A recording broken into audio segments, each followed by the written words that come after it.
Gilles Mouek nous rejoint à son tour pour essayer de comprendre maintenant où va le monde, maintenant que Donald Trump a un peu reculé quand même sur le Groenland, en tout cas sur une intervention militaire et surtout sur les surtaxes douanières qu'il promettait pour le 1er février. Gilles est avec nous justement depuis Davos, où le Forum économique mondial continue, se poursuit. Bonjour Gilles.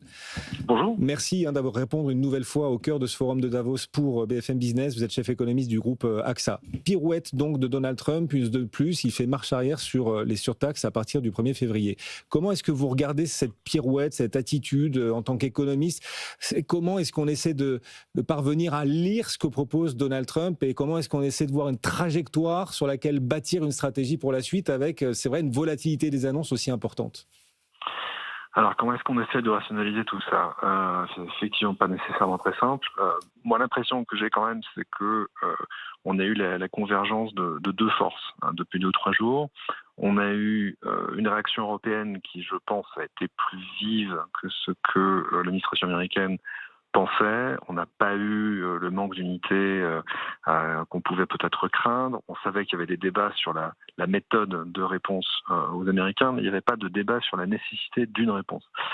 Et par ailleurs, on avait aux États-Unis quand même des forces internes qui jouaient contre cette escalade sur le Groenland, avec d'abord des sondages qui indiquaient que la population américaine est complètement imperméable à la séduction de la conquête du Groenland, et que peut-être de manière plus immédiate pour Donald Trump, on commençait à avoir une opposition qui se manifestait parmi les sénateurs républicains.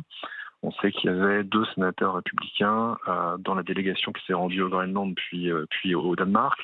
Et là, on sentait que quand même des lignes rouges avaient été franchies, même au sein du parti présidentiel. Donc moi, l'impression que j'ai, en tout cas c'est mon interprétation à ce stade, c'est que, comme on dit sur les marchés, Donald Trump a coupé la pause. C'est-à-dire que est-ce qu'il y tenait vraiment à cette affaire groenlandaise? Peut-être pour des raisons, j'allais dire, de prestige, d'agrandir le territoire américain à temps pour le 250e anniversaire des États-Unis, peut-être. Mais est-ce que ça valait le coup d'entrer dans une guerre commerciale avec les Européens qui, cette fois-ci, avaient l'air quand même assez remontés et de se couper d'une partie du Parti républicain? Donc voilà, moi j'ai l'impression qu'il a coupé la pause parce que ce qui nous revient de ce qui serait l'ébauche d'un deal sur Groenland entre les Américains et les Européens, en tout cas les Danois, parce qu'à la fin des fins, c'est une affaire souveraine danoise, il ne faut jamais l'oublier.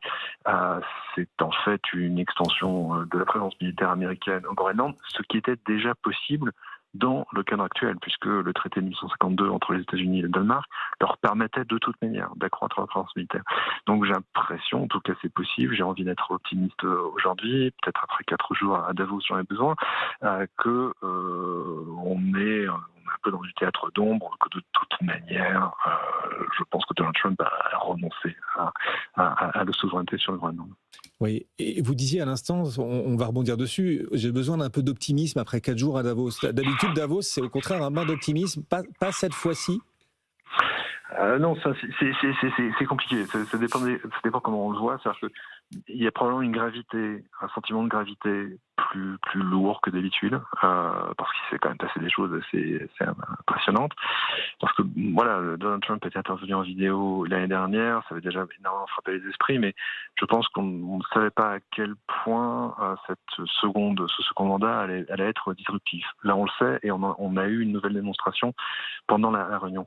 Si on veut être un peu plus positif, c'est vrai que voilà, il y a ce sentiment de gravité, mais en même temps, j'ai l'impression que du côté des Européens, on a quand même une réaction d'orgueil depuis quelques jours, une volonté d'aller plus vite dans la construction d'une stratégie économique. Alors, c'est peut-être encore un peu brouillon, c'est compliqué, oui, parce que c'est l'Europe et que l'Europe, oui, c'est compliqué, mais c'est aussi ce qui fait notre charme.